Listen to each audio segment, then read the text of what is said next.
Hey everybody, I've got such a special video for you today because we are out here at Amelia Island at one of the premier car events in the entire country. And in this video, we are doing a full first-person walk around of some of the fantastic events and things to see at the Amelia Island Concours. And we're starting here at Radwood. Now, Radwood was a movement started a few years ago to celebrate cars from the 80s and the 90s. And it's a collection of vehicles that, typically wouldn't have had much place in a show scene, but have since really gained a lot of popularity. And now there's an entire community around celebrating these vehicles, and part of the Radwood experience is getting dressed up and having some fun and just living the 80s and 90s dream that so many of us wanted to live but just never could. Anyway, in this super long rambly video slash podcast, I'm not really sure where it's going to go yet. We're going to take a look at some of the cool cars here, take a look at some of the cool sites here, and just get a good overview of what you can expect if you were to come to Amelia Island in 2023. Now, Radwood spreads out all the way across this lawn, and then we go to one of my favorite Concours de Lemons. So it's a collection of misfit cars that would never be at a Concours, and then we can actually go see the really expensive cars over on the lawn. But yeah, let's just dive right into it. So first of all, you gotta check out this Porsche 928S. I think one of the most beautiful cars ever made by Porsche, initially intended to be the replacement of the 911. This car is an S4 and is fantastic black in all original condition. And next to it is a beautiful Ferrari 308 or 328. Get a little closer to tell, but fantastic lineup here. Got another 928 over here. And the cool thing about Radwood, right, is typically you go to a Concours and it's all about originality and maintaining and preserving. Here, these folks celebrate and they appreciate modifications and everything that world has to offer. Now, this is one of my favorite cars of all time, the 190E, and this one, of course, is a hot model. It's the Cosworth in this super cool European Auto Solutions livery. The enormous wing on this car. And the cool thing about Radwood is some of the cars, are worth several thousand. Some of them are worth several hundred thousand. And this car with the European plates, look at that. So cool to see one in person.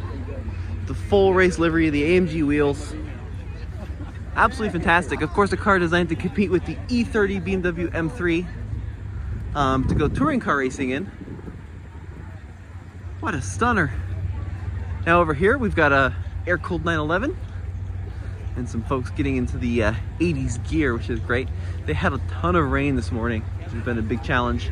Next to that air-cooled 911, another 928 S4. That really cool wing. These cars are so cheap, and I think not for long.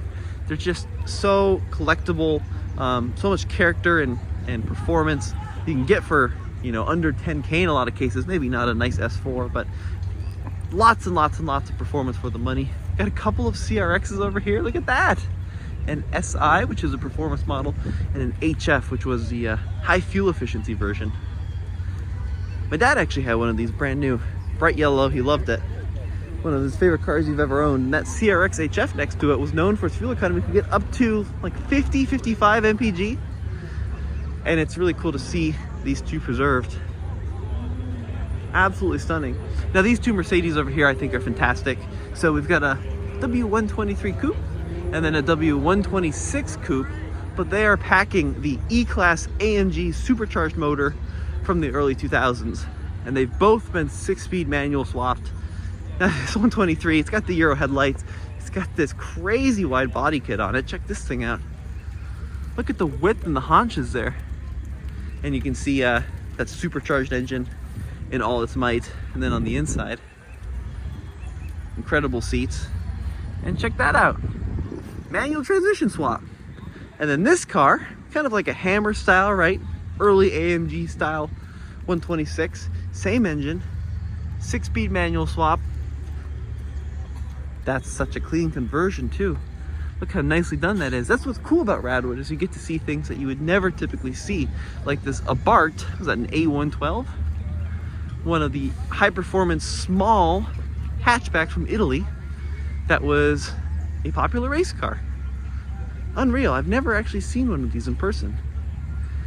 This is much smaller than any car you could ever find on the road today. Yeah, A112 Abarth, look at that. Fantastic little livery too. Paris 58. Let's see what the front looks like. Absolutely beautiful. Look at the badge there. 70 horsepower. So cool. Absolutely fantastic. Now, over here is a car that we have a lot of experience with. 944 with the Rotham's livery. 944 turbo. You can always tell the turbo, at least on this car, because of the venting there in the front. You got those little slits there. Such a cool vehicle. Turbo Cup. Interesting. I wonder if this was like a factory model, or if it was, oh, it's got a trophy in the back. Wow, that's quite the award. Look at that. Turbo Cup. I bet this car was raced with the roll cage in it. A lot of the interior's been deleted, radio delete. You've got the fire controls there, and then you've got the painted white phone dials. Unreal. Over here, E28 BMW 5 Series. Got a nice little stance going on. IS looks like by the front bumper. A lot of E28 5 Series here. Yeah, you got that little loop spoiler in the rear. One of my favorite cars. We've owned one. Super fun to drive, and actually more affordable than the 3 Series, the E30 of the same generation, which is interesting. Oh, look, another one. This is another Cup car. Oh, so cool. Look at that. Vintage Grand Touring 55 Rotham's Porsche. Fiorana sports cars. Next to that, we've got this super rad 300ZX. The amazing 80s livery. It's got the hood scoop there, so you know it's a turbo.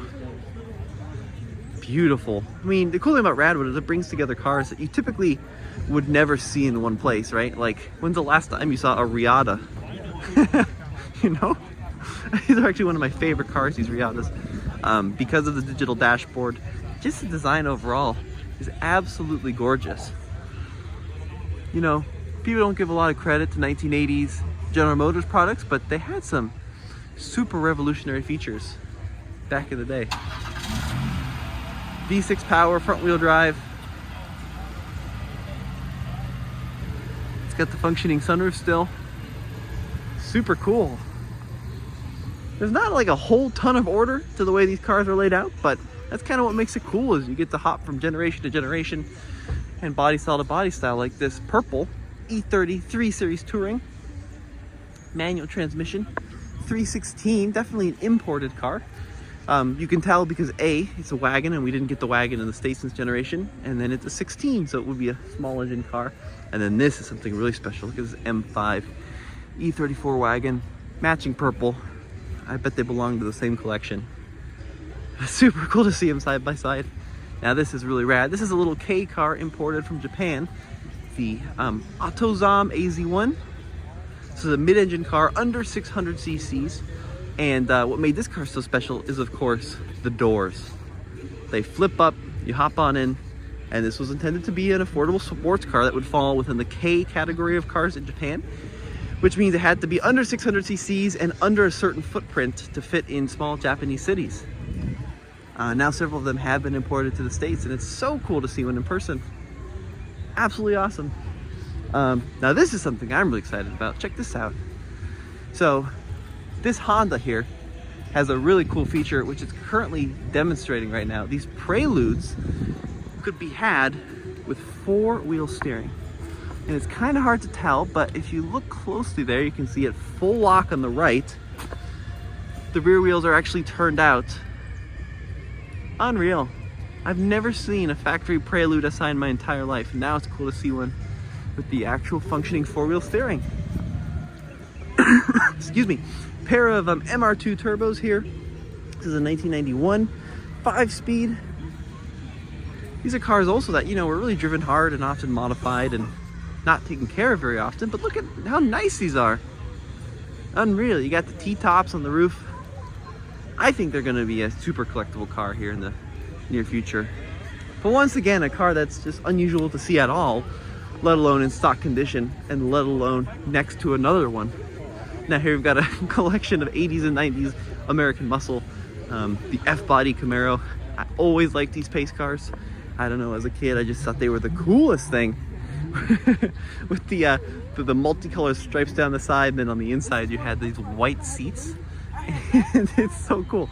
So you have people like this dad over here. that are just reconnecting with things from their youth, showing his son the cool louvers he used to have on his Fox body Mustang. This is a nice Fox body, by the way. I love the louvers, love the stance on it. Mustang in the back there on that panel. And he's got the accessories to go with it. Gen 1 Viper, RT10. These cars famously were very hard to drive and didn't have outside door handles. Kid you not, you had to reach in. And I don't know if there was a way to actually lock the car from the outside. I think you had to do all the door controls on the inside. But I remember seeing these cars a lot as a kid, and now they kind of all have disappeared. So it's great to see one again in really nice condition. Of course, embodying the spirit of the original Cobra, which is really, really neat. All right, let's keep going. Oh, wow, we got a lot to see here. Another Riata in this beautiful blue. My buddy Brendan would get a kick out of this car over here. Gen 1 Ford Explorer. When was the last time you saw one with paint still on it? Super clean, 1992. Guys rocking some KO2 all-terrain tires on this thing. Fantastic dark green color. Of course, these are based on the Ford Ranger. 4-liter V6, most likely. Yeah, automatic transmission. He's got the little model there on the dash. Yeah, let's see what he's rocking in the back. Oh, he's got the cooler. He's got the brochure. Ah, that's pretty neat. I think these cars have aged really well. You know, when it comes down to affordable classics that not a lot of people consider, Gen 1 Explorers certainly up there with good values. Okay, let's keep going. A couple of 911s here, 993, 911 SC. And this is a cool car, Subaru SVX. Absolutely stunning design. They had the window within a window design, the idea being that you could roll the window down when it's raining. Not sure a lot of people did that. Unfortunately, these cars were automatic only from the factory, but I'm thinking it's kind of hard to see through that window. But I think it's been manual swapped, which is really cool. Pair of GTRs, which I know very little about, so I'm not going to talk about much about them. And then the Volvo limousine. Look at that. Who did that? Who was like, you know, I want to be driven around in a limo, but I want it to be a stately limo. That's so funny. All right, now we're gonna be fighting the music a little bit here, so I'm gonna try to get out of the crossfire, but we got a great set. 944, 928, 944, 996, and then over here, of course, the iconic slant nose 911. This car designed for high speeds on German autobahns, and the slant nose refers to the nose, which is slanted. Go figure. But one of the most high performance versions of the 930 turbo out there. We got to take a look at this car. This is something really special. This is a BMW 850, the 8 Series BMW. And the 850 meant that this was a V12 powered car. And honestly, I think one of the most underrated designs in modern history. Another Viper next to it. And this little guy, that's a Honda Beat. So we looked at that AutoZam AZ1 earlier. The Honda Beat is like the cousin to the AZ1, or the competitor, I should say. But pretty cool. Now the field just opens up here. Oh wow, we got a lot to talk about. So 944, Mazda RX-7 FB, E33 series, Jaguar XJ12, looks like a late one based on the bodywork. Very cool. I may have to mute you at some point and just show you the cars because of the audio is super loud here, but beautiful design. XJS, I'm sorry, not XJ12. Spider Veloce by Alfa Romeo, 300 SC, that's interesting. That's the 6-cylinder car, and then a 308 GTS over here. And then turning around Case's car, he'd be all over that. C4 Corvette, a couple Hondas, Saab 900 Turbo, FD RX-7 over there. As we walk along this way, another air-cooled 911, 928, later C4 Corvette, probably a 91. Oh yeah, okay, there's a sticker. 91. They have the different taillights. That's much faster than Case's car. 500E Mercedes. Look at that. This, of course, was the high-performance version of the E-Class with the massive V8 engine that they shoehorned in there, manufactured by Porsche. Super cool ride. As we keep going, Roadmaster, highly underrated cars, beautifully made, super comfortable. Just love these, actually. These are really, really cool. And great to see one that's been well preserved over the years. This one also has a sliding roof in the rear, which is really, really rad. That opens up. E36 BMW 3 Series, E28 BMW M5, that's an M3 3 Series, Geo Metro. Look at that! XFI! Manual transmission in the teal, as you'd expect. The guy's got all the car show goodies in there too. He's proud of this Geo Metro. It's cool to see one. And then we bring come over to the Mazda pickup, the 2600. Super cool. I've never seen one in person. 4-wheel drive too. That thing is well preserved. Look at the paint. I love the speed stripes on the side. Manual transmission. Got the cassettes in there. He's ready for his movie night. These cars are super cool, or trucks I should say. This is a 70 series Land Cruiser, never sold here in the US, but one of the most capable vehicles ever made. Incredibly popular in Australia, incredibly well loved in Australia. French plates, I wonder if this guy imported it from France. It is left-hand drive, so it makes sense. Toyota Celica. Another Corvette C4 in bright red. Very neat. Manual transmission too, which is nice. Another E30 3 Series. Oh, I gotta go check this out. This is one of my favorite cars of all time. That Wrangler is a YJ Wrangler. Probably from the early 90s, and it's a Sahara. You can tell by the paint that's got that two-tone paint in the green. I'd love to own another one of these. This is actually one of my first cars. It's got the super cool YJ seats in it, and it's got square headlights. Absolutely love that. Beautiful. Got the old school General Grabber tires on it. YJ Wranglers, super underrated in the market. If you want a cheap Wrangler, YJ is the way to go. Don't go TJ. It's too new. It's too expensive. AE86 Toyota Corolla, C43 AMG Mercedes. Super great budget option. Porsche 968, a fantastic purple. And then all I love about this is you get like the 968 right next to a Chevrolet S10. Check this thing out. I love that a lot. Super cool. I think these had like a 2.8 liter V6. Although this one looks like it's been 350 swapped at some point. So that thing's got a haul ass. That is a high performance vehicle. And as we make our way back, got another, looks like YJ Wrangler in blue. Turbo Trans Am. And now this is my favorite event of the entire show. The Concours de Lemon. The Concours de Lemons. And this is just a collection of cars, and it's the most fun group of folk. But these are misfit cars, cars that are rusty, cars that have problems. People are proud of them, they're excited about them, and they just bring them in. They have classes, they have awards, and it's just great. And you see cars that like you would never see at a car show, like this Renault, or like that AMC Pacer, or like that Chrysler Crossfire over there. This is the land of the misfit cars, so this is the class. As you know, as many of you are annoyed by, I'm a big fan of Citroën. And here we have, I think it's an Ami.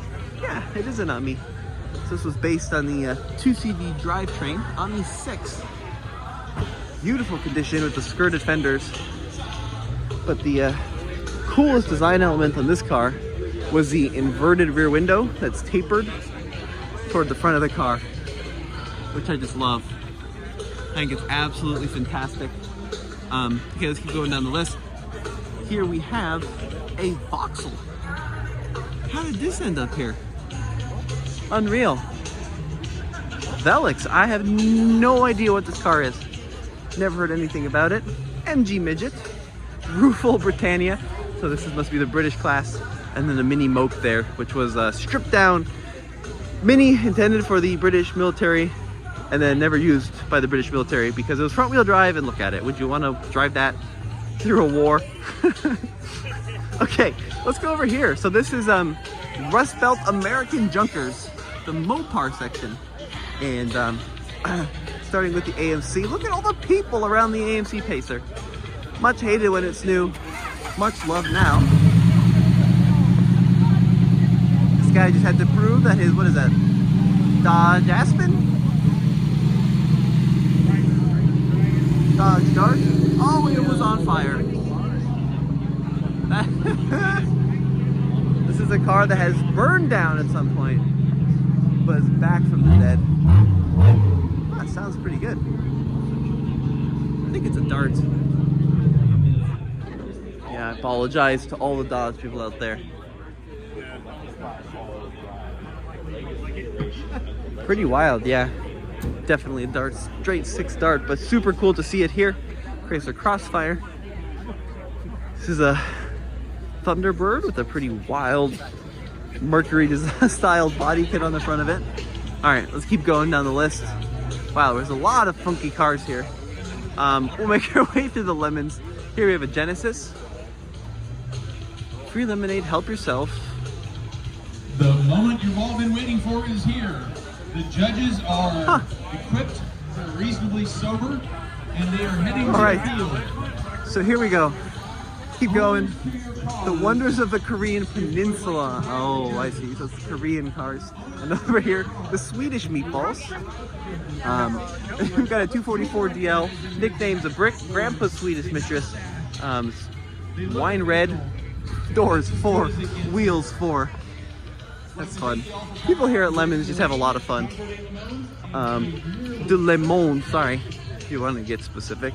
And like there are classes, like they're definitely broken down. Like here we have a Rust Belt America. Beautiful Cadillac though. That's not a lemon by any stretch of the imagination. 62. Absolutely gorgeous. Here we've got a C10 and a Caprice Classic. Chariots on Fire. Oh. I wonder if this is the class where they had to burn down. I'm not really sure. That's pretty cool. All right, let's go see the German class. These people are definitely having the most fun of any of the Concours people. So here we've got old Mercedes, Ponton 220S. That guy likes to go nice and slow, but it's a beautiful car. Look at that. Then you got an old BMW W123 Mercedes with the hood stack. The guy just put a coffee lid on it so it doesn't get water inside of it. Making our way this way. Volkswagen Combi. Look at this. What's the story with this? Super. Is it custom? Is it factory? Back looks like it's off of a bus. Unreal. I wonder if it's actually 4-wheel drive. I bet it's 2-wheel drive. But it definitely is pretty cool. Look at that. Over here, got a Mercedes kit car. This Volkswagen Corrado. Beautiful spec, look at that. Really nicely done with the BBS wheels. Oh, I love this, what is it, T3 Transporter? 2-wheel drive. Their self-satisfied Krautenwagen. Absolutely stunning, look at that. With the BMW motorcycle in the back.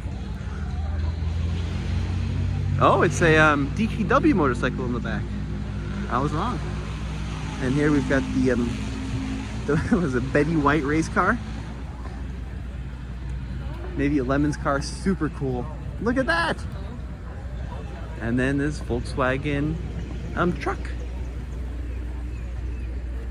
All stuff you can see here at the Concours de Le Mans. Old Volkswagen van. Bus. Which is really cool. Bus. Thank you. Appreciate it. And the thing. Check that out. Absolutely wild. Alright, let's go see what the Japanese cars have to offer. This category is the soul-sucking Japanese appliance. Not technically a dumpster fire, is what that sign says, but a couple Miatas. I love this lifted Miata. Very cool. The little LED lights there in the front. Got some more rusty American iron here. 65 Chevy 2-door sedan, 4-wheel drum brakes, radio, delete, 2-speed, air-cooled power glide. Mostly original paint. Oh, that's a pretty cool Survivor. Look at that. 2-door car too. Absolutely fantastic. I love that Toyota truck. That is so rad. 1985 Toyota Extra Cab SR5 with the brown 80s Toyota stripes on the side. And look, it's got quarter panels in it still. It's actually not not a bad truck. I don't know what this is. It's a Civic. That's pretty cool. Lifted on mud terrain tires. Got a C10. Got a Chevy HHR. Okay. Got a Mercury there. What's going on with the Mercury badge there? Is that factory? It looks just like a Lincoln badge. It's a Grand Marquis though, but someone in the comments will have to let me know. Why has it got a little Lincoln logo on the front of it? This is cool. I've never seen one of these before. It's a Honda Zoe. It's like some kind of little personal transportation vehicle. It's from 1984. Look at that. For sale. Zoe Zipper. Unreal. It's like a cross between a car and a motorcycle. You have a steering wheel. You have a gauge cluster like a bike. You got pedals like a car. And you got toggles like a bike. Never seen that in my entire life. This is the Honda Zoe Zipper. Pretty cool. Now you've got the Fiat class. This is the known as a needlessly complex Fiat class. See the sign there? Guy smiling next to that super nice Lancia Beta. Got an old Fiat. I think going down the American line there. Really nice Nova. That doesn't look like it belongs. Got an HHR that was totaled by a tree. Look at this Malibu. I just love seeing these cars on this like beautiful Concours ground here in Amelia Island. None of them look like they belong. Oh, Willys, CJ2A out of Jacksonville.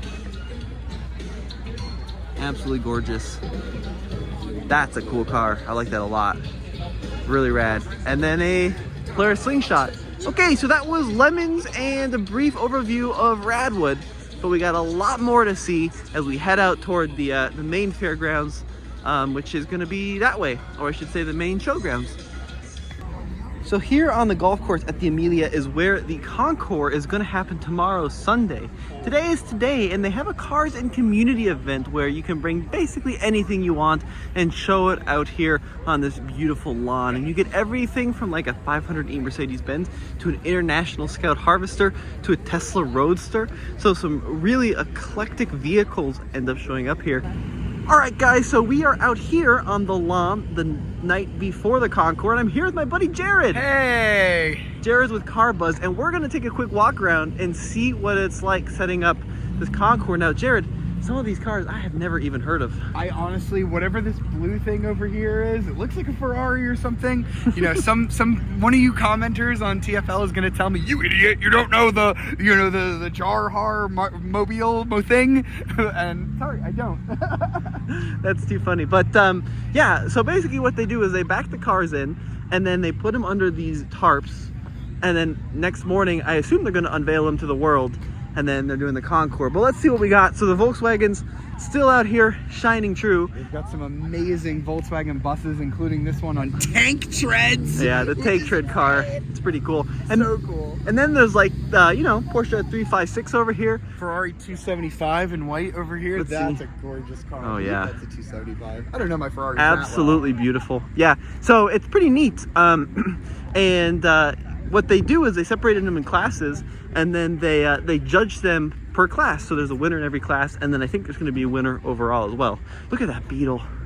Absolutely gorgeous. So this is the Sunday group of cars. Today, there was kind of more, I would say, enthusiast-focused vehicles. You know, things that you could actually attain. There was all Porsches over here on this side of the lawn. There was all BMWs over on that side. Just things that people drove in. And some were ridiculously expensive. Some were, old Boxsters or M3s, E46s. Stuff that you'd probably recognize more of. Yeah, and I'm just noticing too, so there's now a full class of Volkswagen. So these guys showed up today. Yeah, these are all new. Yeah, gorgeous. Ooh. It's pretty cool though. So what's going to happen tomorrow is all the cars are going to be in position, then the lids are going to come off of them, and then the judging is going to begin, and people are going to be wearing funny hats, I assume. Yes, straw hats. I actually looked for one, couldn't find one before the event. I don't know where they sell them, so I'm just gonna be in my shirts and t-shirts probably. Should we keep going, dude? Let's see what else we got let's here. see what else. I've heard there's a blue Ferrari Enzo somewhere, which I've never seen an Enzo in blue, but good kudos to whoever spec'd that. That's pretty cool. What's cool about this is when you go to like a Cars and Coffee, you'll see something like a Ford GT, but the vast majority of the time it's going to be like a replica or a kit car. There's not a lot of replicas here, is there? Yeah, no, I mean, maybe today there was, but I'm pretty sure most of the stuff we're seeing now is real. Not a lot of tribute cars. It's just, oh, that's the thing. That's the thing that raced there. Yeah, that's what we're looking at here. Like, yeah, this has a racing pedigree. All of these are actual Porsche race cars. Absolutely crazy, huh, dude? Oh my goodness. Unreal. All right, we'll go look for that blue Enzo. It's probably over there by the other Enzos. Yes, probably. There is also a 959 class that I've heard about. There are, I believe, going to be 9 959s all in one. I've never seen even 2 together, but there's supposed to be 9 at this show that we're going to. Wow, unbelievable. Craziness. So there are a number of different auctions that happen at Amelia every year. This one is the Broad Arrow Group, and one of the things you can do is walk around the auction ahead of the auction to see the cars. A lot of them have left, but like for example, there's a nice M5 over there. Over here, there's a pretty nice looking Austin Healey. But I think the reason a lot of the cars are no longer here is because they are on their way to the auction block. So in not much time at all, these cars are about to be auctioned off to new homes, which I think is fantastic. C2 Corvette, C1 Corvette, that's actually one of my dream cars. Not a lot of people know that, but now you do. Not a lot of people care either, let's be honest, but I love these C1 Corvettes. I think they're absolutely gorgeous, especially these early ones. It's beautiful, huh? Look at that. Yeah, I think so. That's right. In today's These early Corvettes actually had straight 6 engines only. The V8s didn't come on for a little while later. But anyway, yeah. So you can poke around the auction cars too, or bid on them if you have a lot of money. There's not a lot of affordable cars, I have to admit, going up for auction here. A lot of cars with 6 figures attached to them. But there's your kind of first look at Amelia Island, right? Now tomorrow it's going to be the actual Concours. It's going to be full of a lot of cars that I honestly don't know a lot about, a lot of pre-war stuff. But I wanted to give you an early preview to kind of give you a POV of what to expect at one of America's premier auto events. Look at this NSU. That's beautiful. That's more in my price range. As always, this has been Tommy. Thank you for watching, guys, and for listening on this little journey. We'll see you on the next one.